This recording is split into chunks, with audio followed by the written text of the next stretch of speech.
बच्चे बड़े ठहरे ना, इसलिए बच्चे फिर नमस्ते करते हैं। बाबा, आप ही हमको ब्रह्मांड और विश्व का मालिक बनाते हो, इसलिए तो आपको नमस्ते करते हैं। मुसलमान लोग भी मालिकम सलाम और सलाम मालिकम कहते हैं ना। तुम बच्चों को भी ये खुशी है, जिनको निश्चय है, निश्चय के साथ नशा है। निश्चय बिगड़ तो कोई यहाँ आ भी ना सके। निश्चय है तभी तो हम रोज पढ़ने के लिए आते हैं। यहाँ जो आते हैं वह जानते हैं, वह जानते हैं कौन सी बात, कि हम कोई मनुष्य गुरु के पास नहीं जाते। हम किसके पास जाते हैं? विचित्र बाप के पास, विचित्र गुरु के पास जो दिखाई नहीं देता, विचित्र है, जिसका चित्र नहीं है। मनुष्य बाप के पास, टीचर के पास, व मनुष्य गुरु के पास नहीं जाते। तुम आते हो रूहानी बाप, आत्माओं का जो बाप है, रूहानी टीचर और रूहानी सतगुरु के पास। वह मनुष्य तो अनेक है, वहां तो अनेक है, और यह एक ही है। यह परिचय कोई को भी था नहीं। भक्ति मार्ग के शास्त्रों में भी है कि रचता और रचना को कोई भी नहीं जानते। ना जानने के कारण उनको ऑर्फन कहा जाता है। जो अच्छे पढ़े लिखे होते हैं समझ सकते हैं, हम सभी आत्माओं का बाप एक ही निराकार है। वह आकर के बाप, टीचर, सतगुरु भी बनते हैं। गीता में श्री कृष्ण का नाम वाला है। गीता है सर्व शास्त्रमयी शिरोमणि। अब टॉपिक चेंज किया, पहले बाबा ने बच्चों की महिमा की, अब पढ़ाना स्टार्ट किया। गीता है सर्व शास्त्रमयी शिरोमणि, सबसे उत्तम से उत्तम। गीता को ही माई बाप कहा जाता है।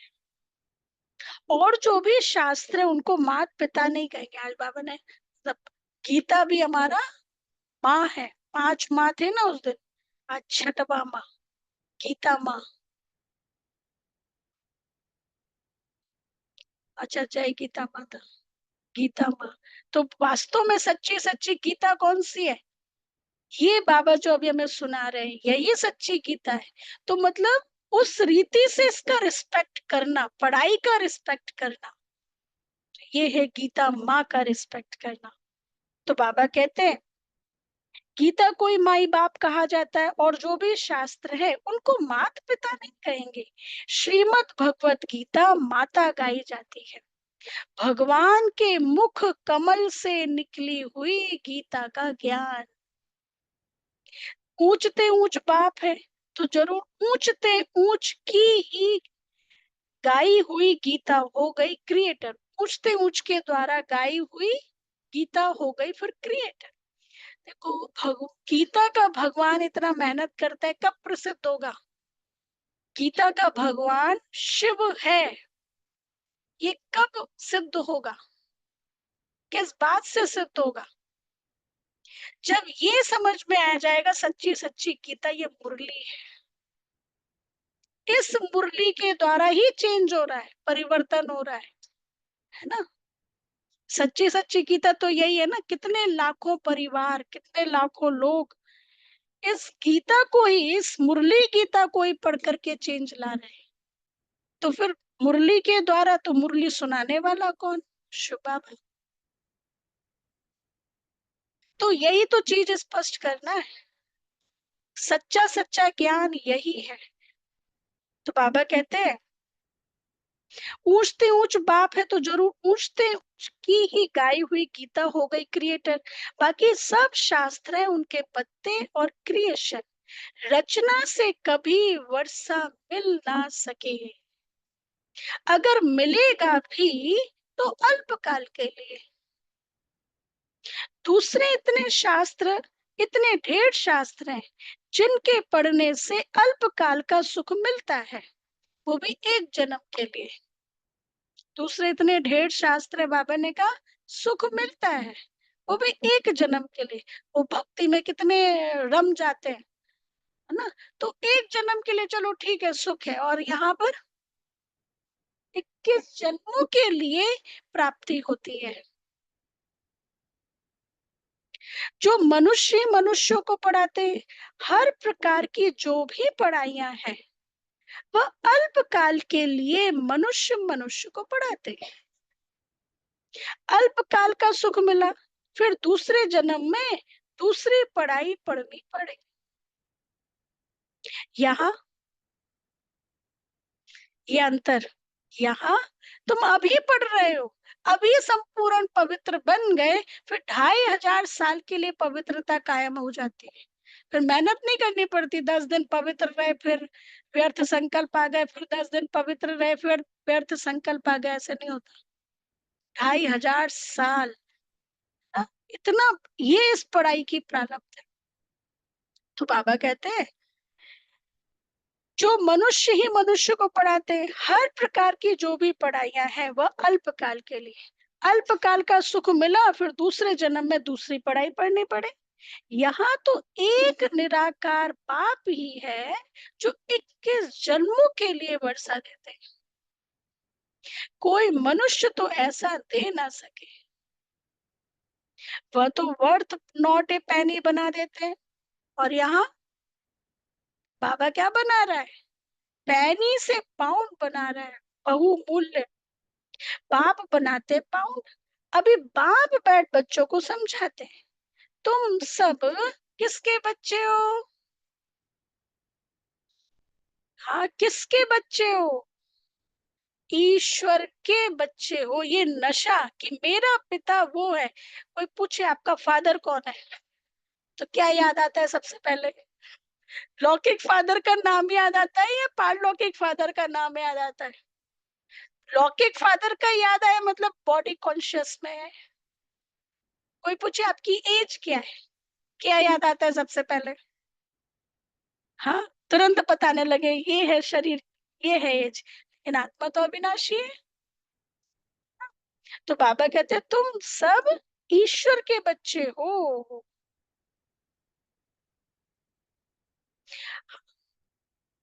हाँ, मतलब ये एक स्मृति वाली बात है। यदि मैं सोल कॉन्शियस में, मैं मतलब मुझे अब याद है 10th का फॉर्म भरा जा रहा था वो ना, बोर्ड एग्जाम का, तो उस समय को मेरे फादर का नाम क्या है याद ही नहीं आ रहा मुझे तो, 2 मिनट तक मुझे याद नहीं आया। फिर उसके बाद मैंने लिखा, मतलब वो पूरी तरह विस्मृति है एकदम। इसी अभ्यास में सोल कॉन्शियस, सोल कॉन्शियस, इसी अभ्यास में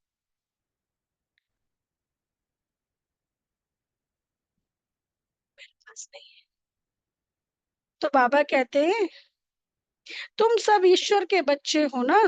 सर्वव्यापी कहने से अर्थ कुछ नहीं समझते, सब में परमात्मा है, तो फिर फादरहुड हो जाता है। फादर ही फादर, तो फिर वर्षा कहाँ से मिले, किसका दुख कौन हरे। अब बाबा, अब सर्वव्यापी का पॉइंट आया। पहले रिस्पेक्ट का पॉइंट था, फिर गीता का पॉइंट था, अब सर्वव्यापी का पॉइंट आया। तो बाबा कहते हैं सर्वव्यापी कहने से अर्थ कुछ नहीं समझते, सब में परमात्मा है, तो फिर फादरहुड हो जाता, मतलब सब भगवान है। फादर ही फादर, तो फिर वर्षा कहाँ से मिले, किसका दुख कौन हरे। बाप को ही दुख हरता सुख करता कहा जाता है। फादर ही फादर का तो कोई अर्थ ही नहीं निकलता। अब बाप बैठ समझाते हैं, यह है ही रावण राज्य, यह है ही रावण राज्य, और इस रावण राज्य में तुम कहाँ बैठे हो, हाँ, ईश्वरीय धाम में बैठे हो। सारी चारों तरफ रावण राज्य, ईश्वरी धाम में बैठे हो। यह भी ड्रामा में नूंद है, इसलिए चित्रों में भी क्लियर कर दिखाया है। तुम बच्चों की बुद्धि में है, अब अब दूसरा चेंज किया, तुम बच्चों की बुद्धि में है, पहले था बैठे हैं, अब ना है कि हम पुरुषोत्तम संगम युग पर हैं। तो ये यदि सोचते हैं मैं पुरुषोत्तम संगम युग पर हूं, तो क्या याद आता है, क्या याद आता है, बाबा। और क्या याद आता है, वर्षा याद आता है, आत्मा परिवर्तन हो रही है, चढ़ती कला है हमारी, सत्युग दिखाई दे रहा है, लक्ष्य दिखाई दे रहा है ना।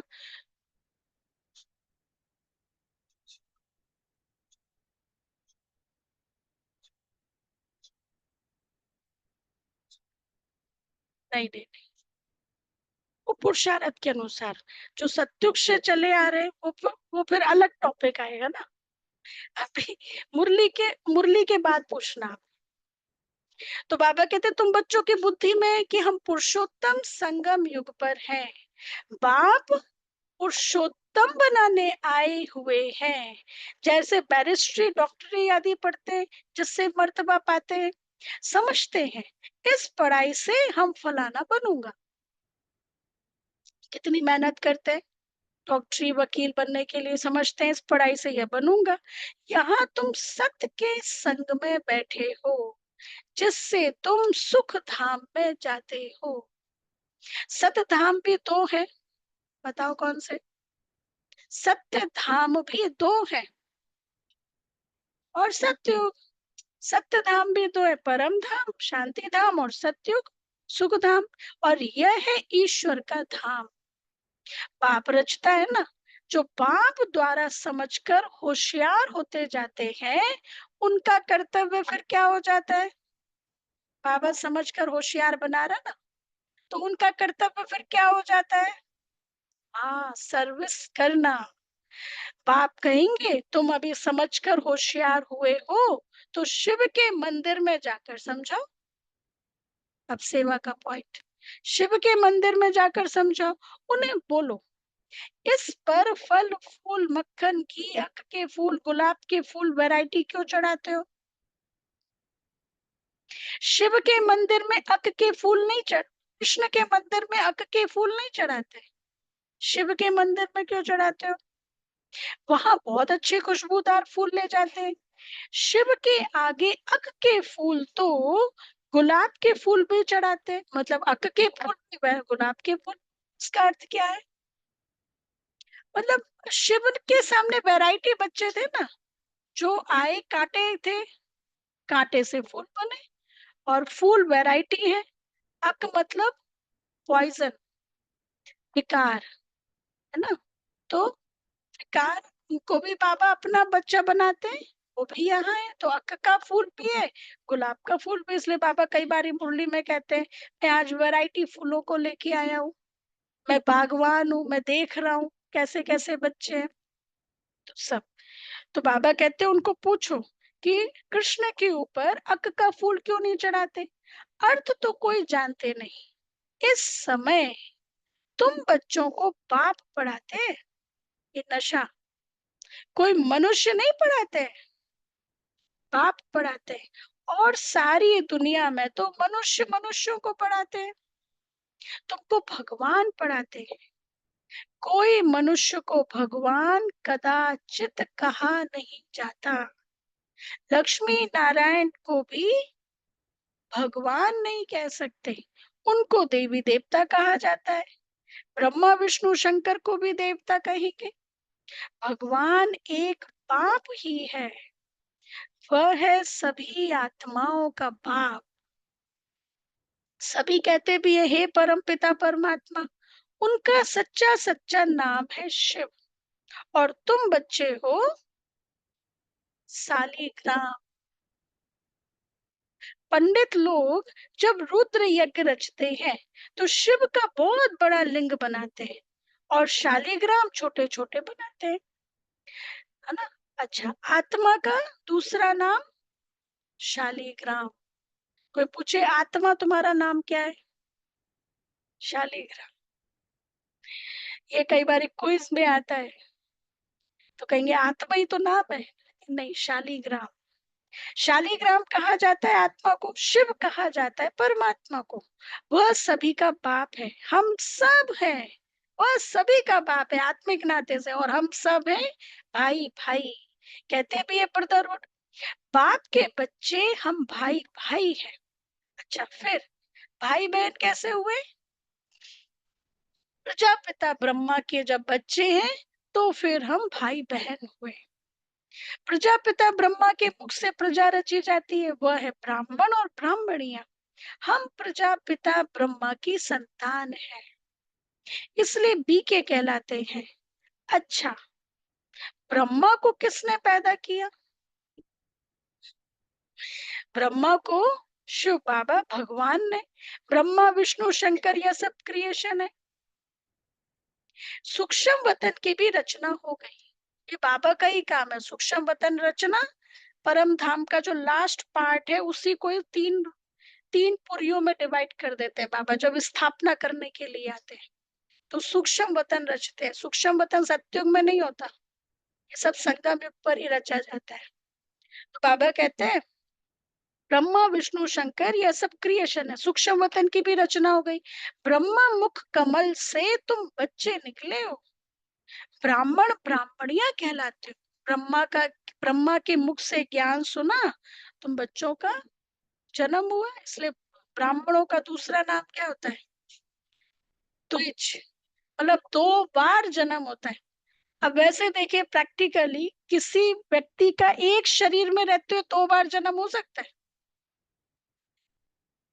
यहाँ इसका अर्थ है, यहाँ हम ब्रह्मा के बच्चे बनते हैं, फिर हमारा नाम ब्राह्मण पड़ता है, तो हमारा 2 बार जन्म।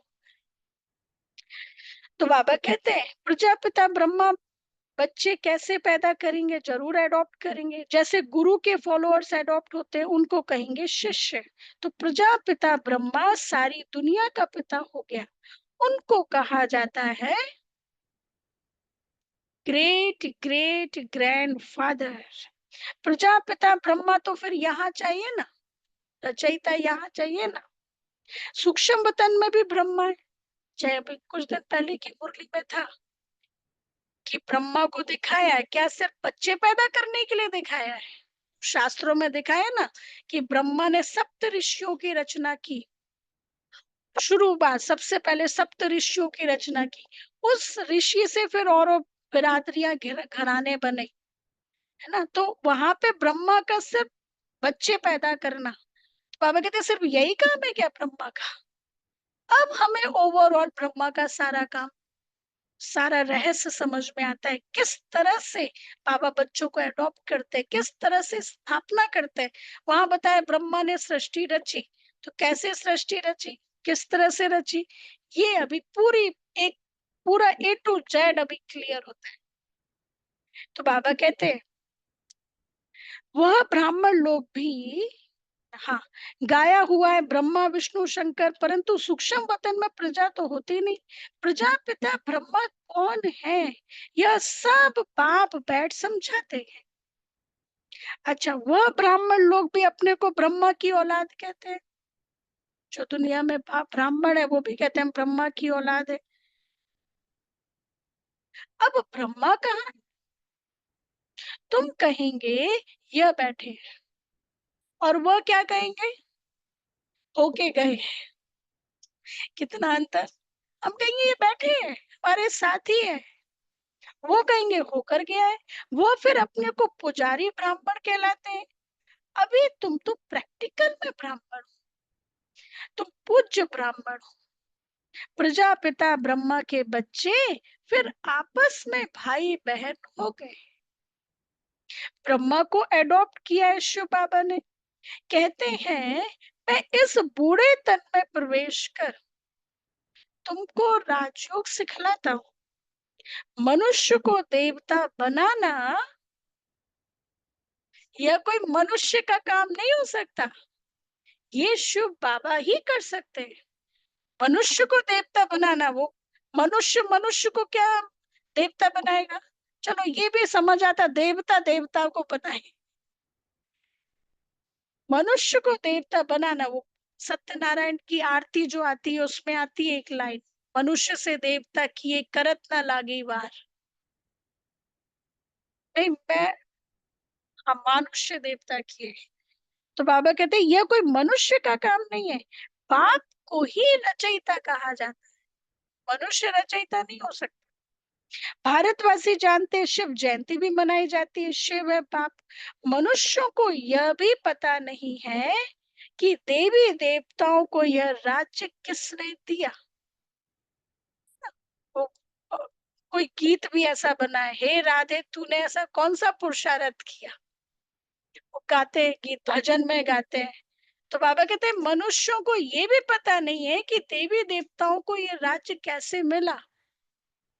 इफेक्ट, वो साइंस में ना कॉज एंड इफेक्ट, इफेक्ट दिखाई दे रहा है देवी देवता, लेकिन ये कॉज क्या था, कैसे बने, ये कॉज अभी हमारे सामने क्लियर है। अभी हम सब यहाँ देवी देवता बनने की पढ़ाई पढ़ रहे हैं।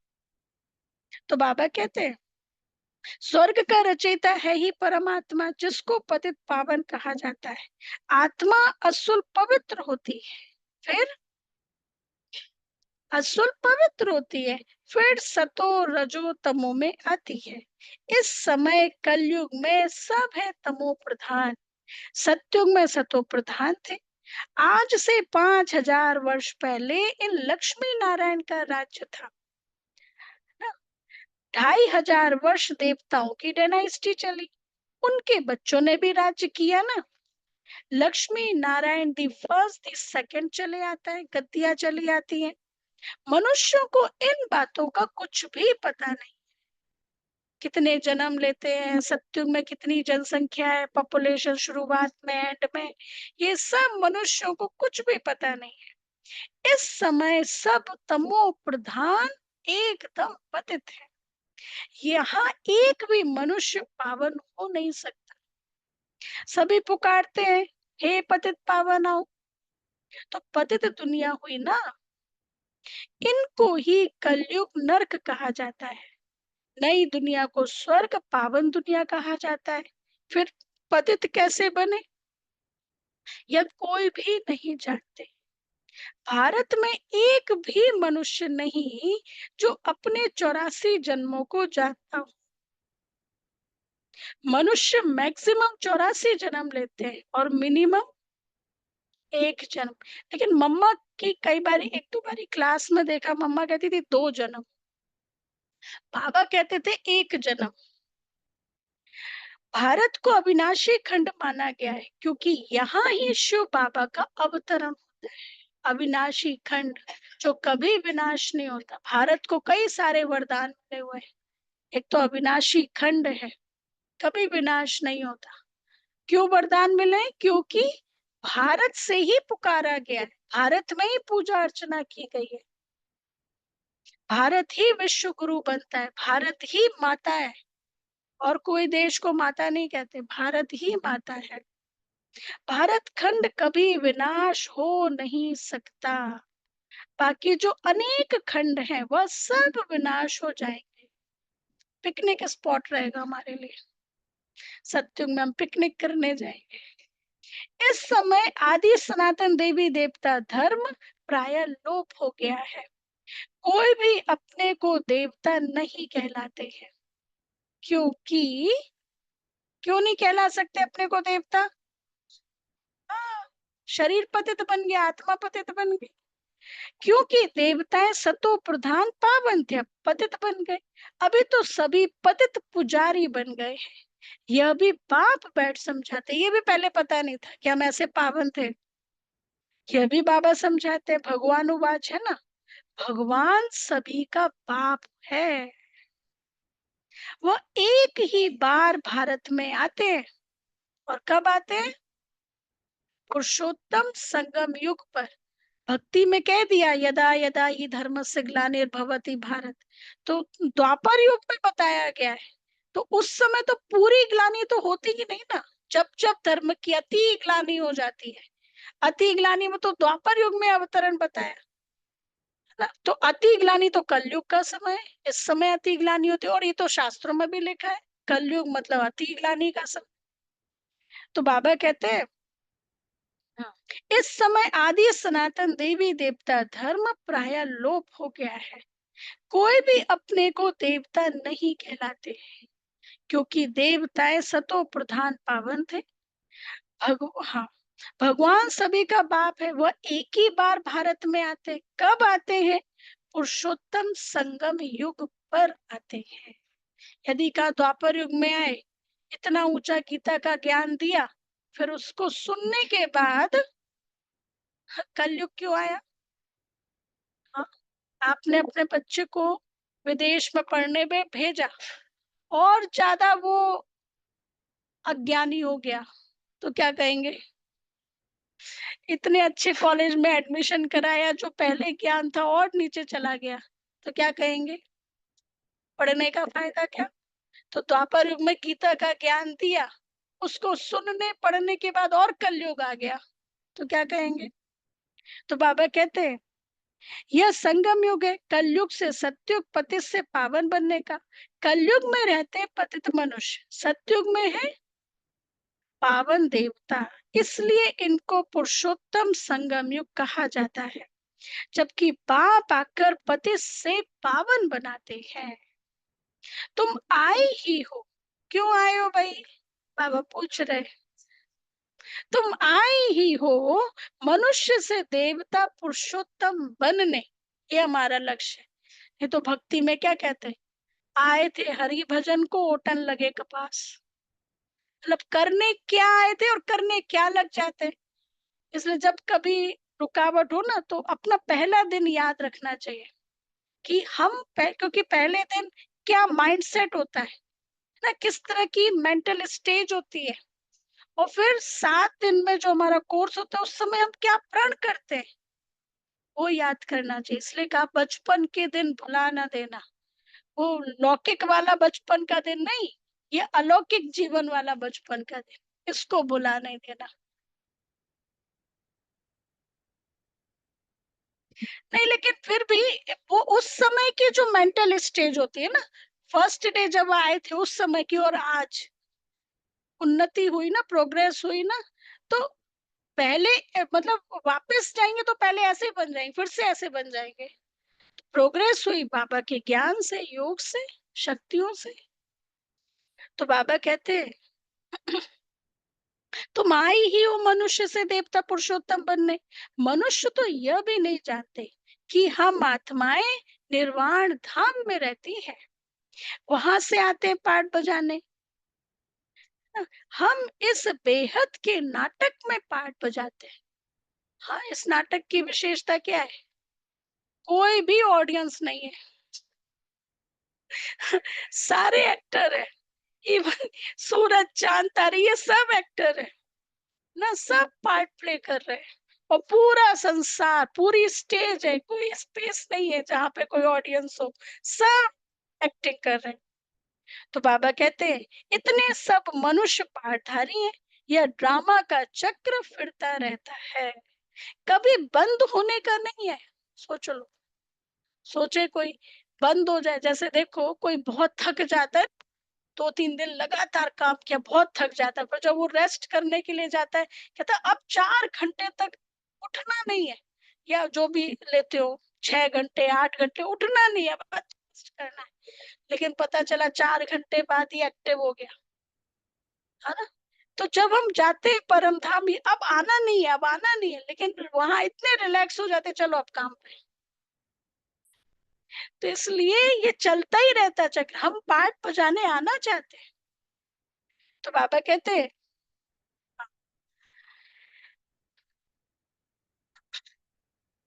पहले पहले इस नाटक में सत्युग में पाठ बजाने आते हैं देवी देवता, फिर त्रेता में क्षत्रिय। इस नाटक को भी जानना चाहिए ना, यह है ही कांटों का जंगल, सब मनुष्य इस समय दुखी है। कलयुग के बाद फिर सत्युग आता है, कलयुग में ढेर मनुष्य हैं, सत्युग में कितने होंगे? बहुत थोड़े। आदि सनातन सूर्यवंशी देवी देवता ही होंगे। यह पुरानी दुनिया अब बदलनी है। लोग कहते हैं ना विनाश विनाश, हम कहते हैं महापरिवर्तन बदलनी है। मनुष्य सृष्टि से फिर देवताओं की सृष्टि होगी। तो जैसे यहाँ मनुष्य बैठे फिर देवताएं बैठे होंगे, सबके सजे हुए, मुकुट लगे हुए देवताएं ऐसे महलों में बैठे होंगे, है ना। अपने धर्म को ही भूल गए हैं। यह सब भारतवासी ही है जो अपने धर्म को भूल गए हैं। हिंदुस्तान में रहने कारण हिंदू धर्म कह देते हैं। देवताएं तो पावन थे, यह है पतित, इसलिए अपने को देवता कह नहीं सकते। देवताओं की पूजा करते रहते हैं और अपने को पापी नीच कहते रहते हैं, मैं मूर्ख खलकामी। अब बाप समझाते हैं तुम ही पूज्य थे, बाबा फिर से स्मृति दिला रहे, याद दिला रहे, तुम ही पूज्य थे, फिर तुम ही पुजारी पतित बने हो। कैसे?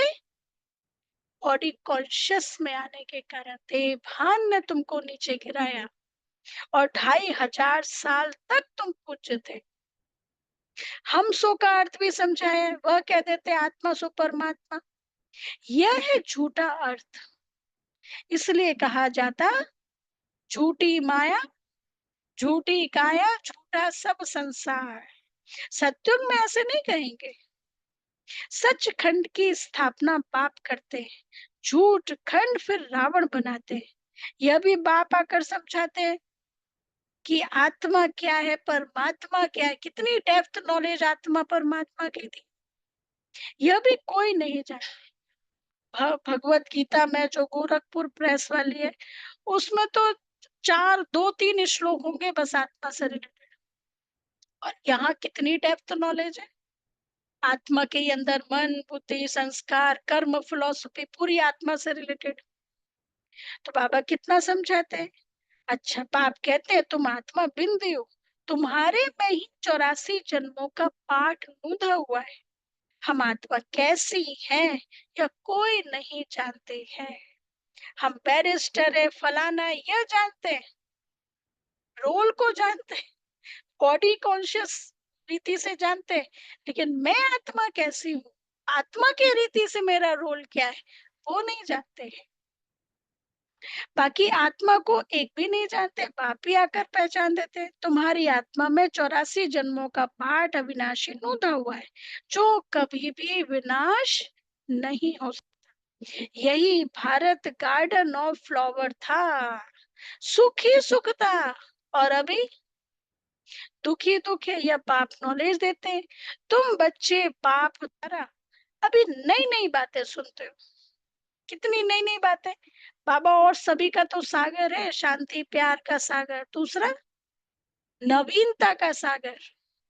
हर दिन की मुरली एक ना मिले दूसरे से, हर तरह से अलग अलग।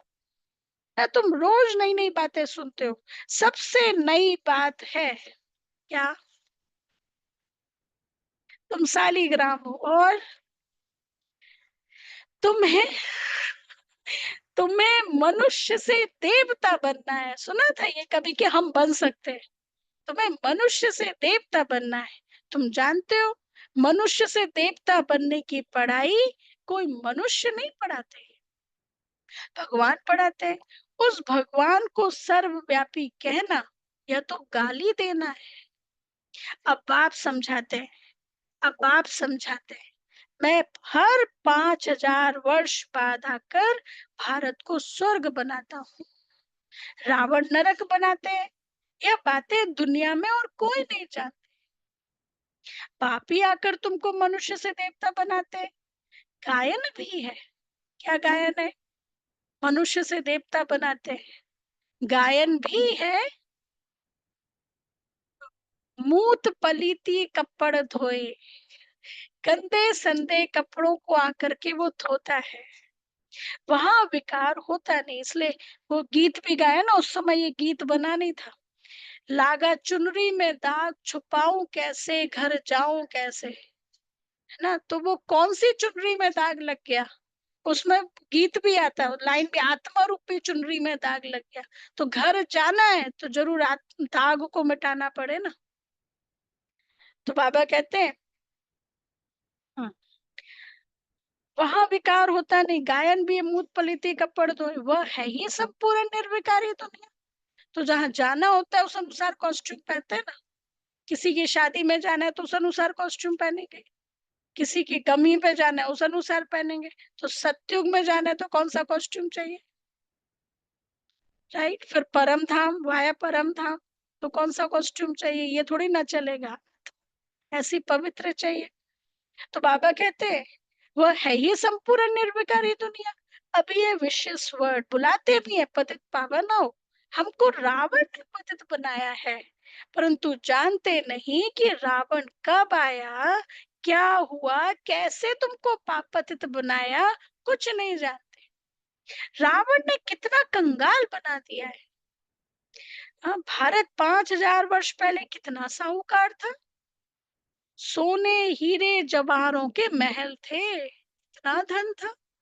वास्को डिगामा कोलंबस भारत के धन को देख के ही तो आए थे, कितना धन था। अभी क्या हालत है, सो सिवाय बाप के सिरताज कोई बना ना सके।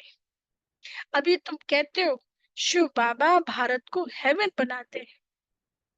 अच्छा, अब बाप कहते हैं बच्चे, मौत सामने खड़ा है, तुम वानप्रस्थी हो, अब जाना है वापस, इसलिए अपने को आत्मा समझो, मामेकम याद करो तो पाप भस्म हो जाएंगे।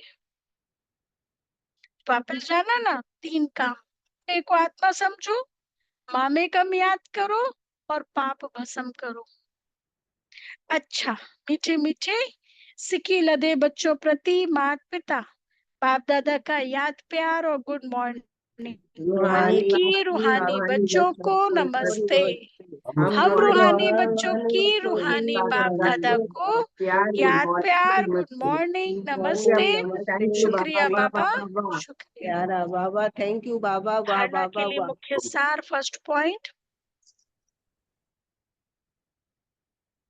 हम ब्रह्मा मुख वंशावली ब्राह्मण हैं। हम ब्रह्मा मुख वंशावली ब्राह्मण हैं।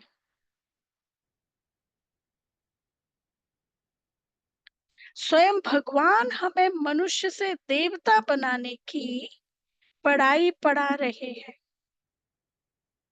स्वयं भगवान हमें मनुष्य से देवता बनाने की पढ़ाई पढ़ा रहे हैं। इस नशे और खुशी में रहना है। इस नशे और खुशी में रहना है। हम किसके स्टूडेंट हैं, हम किसके बच्चे हैं। पुरुषोत्तम संगम युग पर पुरुषोत्तम बनने का पुरुषार्थ करना है।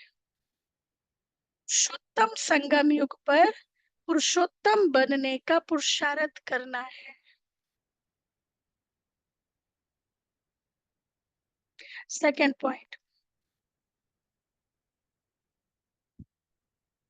अभी हमारी वानप्रस्थ अवस्था है। अभी हमारी वानप्रस्थ अवस्था है। मौत सामने खड़ा है। मौत सामने खड़ा है। वापस घर जाना है, इसलिए बाप की याद से सब पापों को भस्म करना है। इसलिए बाप की याद से सब पापों को भस्म करना है। पापा कहते ना जल्दी जल्दी, समय नहीं है, अब काम बहुत करना है, तो इसलिए पहले अपना काम तो करें पापों को भस्म करने का। जैसे किसी, मान लीजिए किसी के घर में शादी है, कोई प्रोग्राम है, तो वो हमको कहते भाई हमारी मदद कराने थोड़ा जल्दी आ जाना, तो हम जाते भी है, तो हम उनका कराते हैं। फिर अंदर में क्या सोचते हैं, भाई अब हमारा भी काम है, हमें भी अपना देखना है। वो कहेंगे थोड़ी देर और रुको, आप क्या कहोगे, नहीं नहीं अभी जितना करना था कर दिया। अंदर में सोचते भाई हमारा भी अपना काम है, तो सेम अभी दुनिया वालों के लिए किया, अभी हमारा भी अपना काम है ना, आत्मा को पावन बनाना। ये तो कोई मेड कर नहीं सकती, ये तो खुद को ही पावन बनाना पड़ेगा। ये बैंक बैलेंस तो खुद ही करना पड़ेगा, इसके लिए तो कोई मेड रख नहीं सकती, है ना। तो ये अपना काम है, ये कोई दूसरा नहीं कर सकता, इसके लिए मैं समय निकाल। तो यही बाबा कहते हैं अब जाना है, इसलिए बाप की याद से सब पापों को भस्म करना है। वरदान, नॉलेज रूपी चाबी द्वारा भारत का अकुट खजाना प्राप्त करने वाले माला माल भव। नॉलेज रूपी चाबी द्वारा भाग्य का अकुट खजाना प्राप्त करने वाले माला माल भव। संगम युग पर सभी बच्चों को संगम युग पर सभी बच्चों को भाग्य बनाने के लिए नॉलेज रूपी चाबी मिलती है। संगम युग पर सभी बच्चों को भाग्य बनाने के लिए नॉलेज रूपी चाबी मिलती है। ये चाबी लगाओ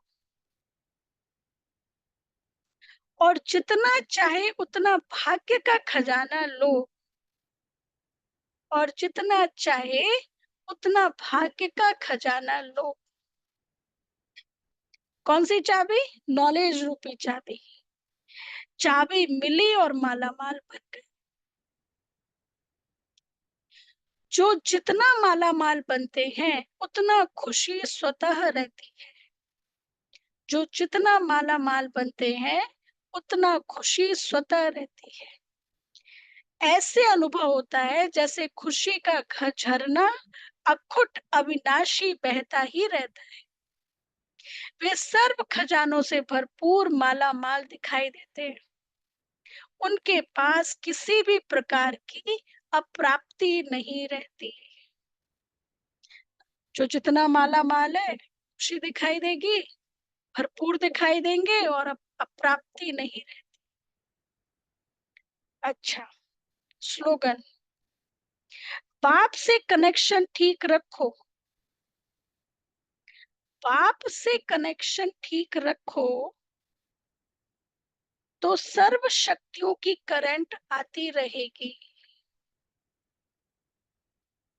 तो सर्व शक्तियों की करंट आती रहेगी।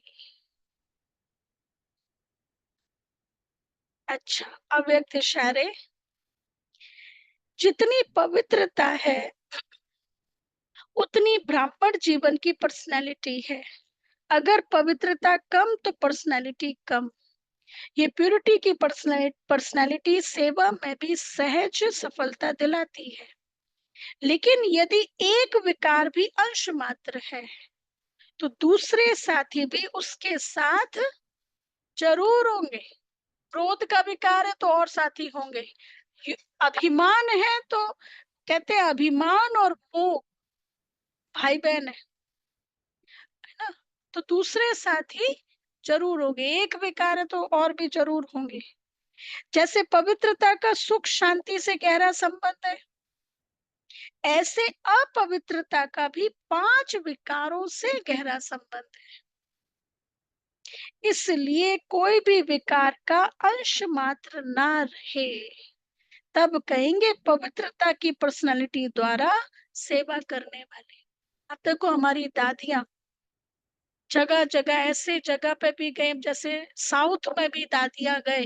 अब दादी तो सिंध की रहने वाले, साउथ में गए, क्लास कराई, सेंटर्स खोले, उनको वहां की लैंग्वेज थोड़ी ना आती थी। लेकिन जैसे हृदय पुष्पा दादी गए, कितने महारथियों को निकाला। एक करुणा भाई, मृत्युंजय भाई, आशा दीदी, मीरा दीदी, एशिया के कितने महारथी निकले यहाँ से। और सिर्फ पवित्रता, भाषा नहीं आती थी लेकिन बाबा से जिगरी प्यार और पवित्रता की पर्सनालिटी उससे आकर्षित होते थे, उसका प्रभाव पड़ता था। आज भी जो हमारे सेंटर्स चल रहे हैं, मेन बेस तो पवित्रता ही है ना। कितने भी विघ्न आए लेकिन पवित्रता है तो टिका हुआ है। मिशन ही पवित्रता है। अच्छा, ओम शांति। चलो, अनाउंसमेंट। ओम शांति सुन रहे